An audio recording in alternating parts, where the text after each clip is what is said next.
know I need to set boundaries, but every time I try to set one, I feel guilty, ashamed, like I'm doing something wrong.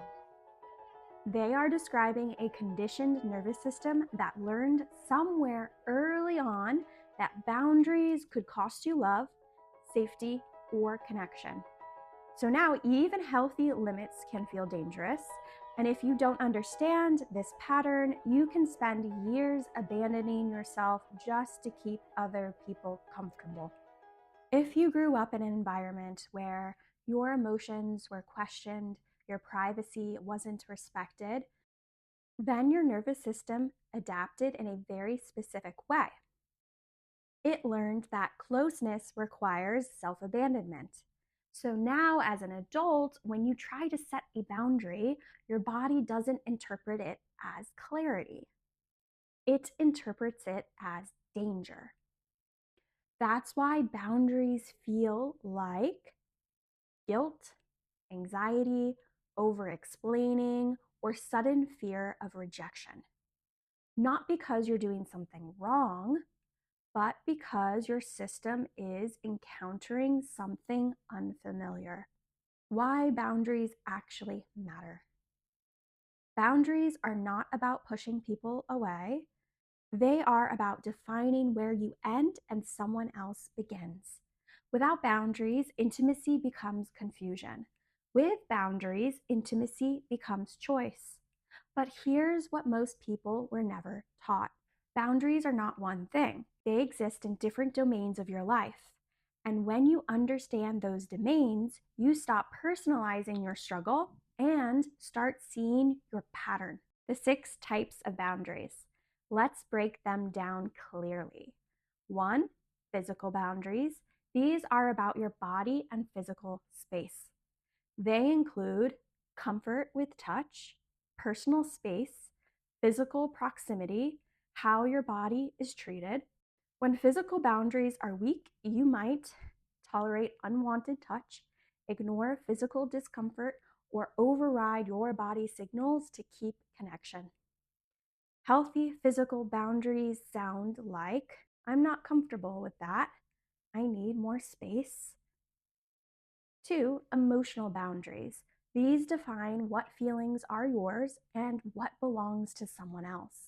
When they're weak, you might absorb other people's emotions, feel responsible for someone else's mood, overfunction emotionally in relationships.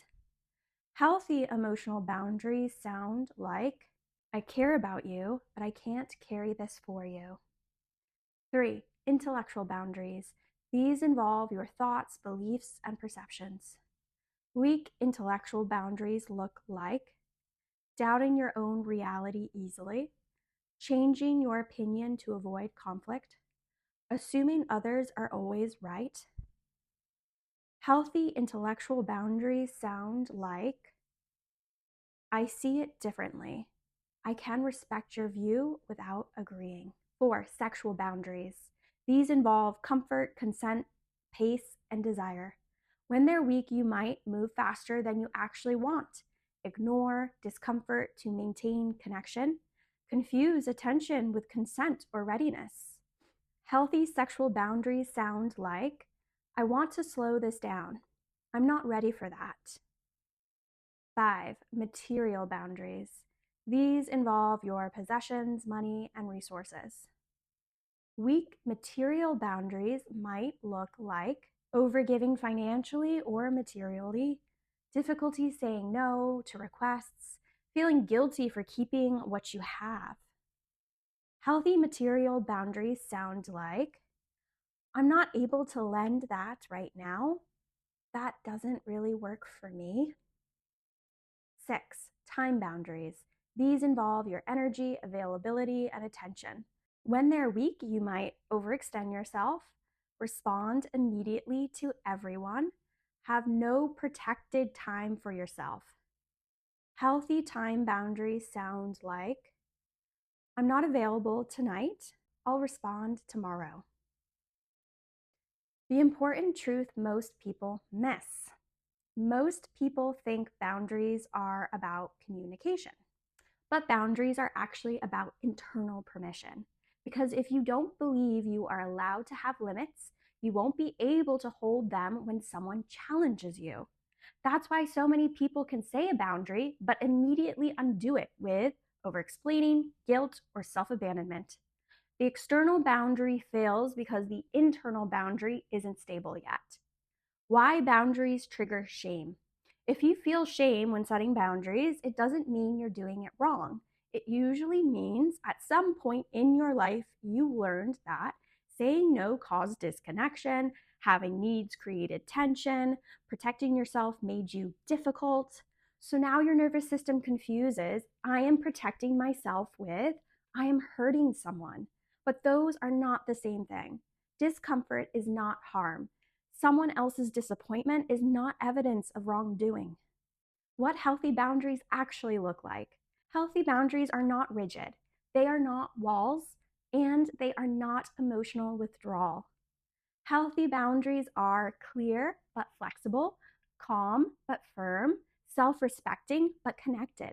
They allow you to say, I can stay in relationship with you without abandoning myself. And here's what often surprises people. When you develop healthy boundaries, healthy people respect them and unhealthy people often resist them. Not because you've changed, but because your availability has changed. Boundaries are not rejection, they are clarity. They are how you teach other people and yourself that you are a person with limits, needs, and inner structure. And when those limits are respected, something new becomes possible, real intimacy, not based on fusion, but based on choice. If this helped you understand your own patterns with boundaries and relationships, I go deeper into this in my work inside Aligned Love, where I teach how attachment patterns form and how to build relationships based on clarity instead of anxiety or repetition. The link is below.